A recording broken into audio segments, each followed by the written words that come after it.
Oke, pertama buka baut ini.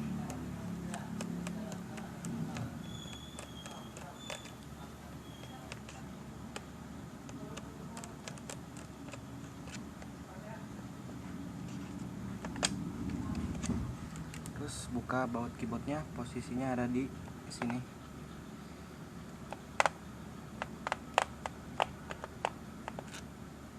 Oke, udah. Kita kembali ke depan.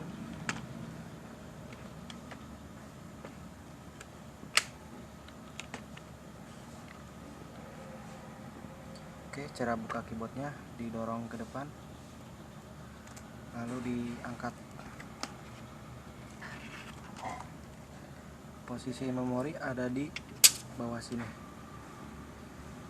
Oke, posisi memori ada di bawah ya. Oke, selesai. Lalu masukkan lagi keyboardnya. Caranya dipasin, dorong ke depan, lalu tarik ke belakang. Oke, sudah rapat. Tutup kembali, balik lagi ke depan.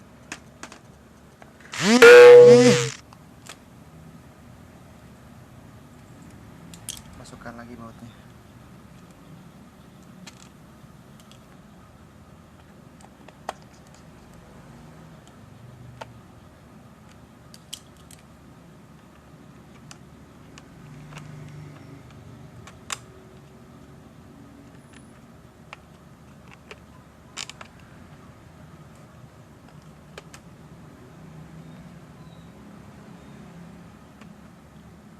Oke, selesai.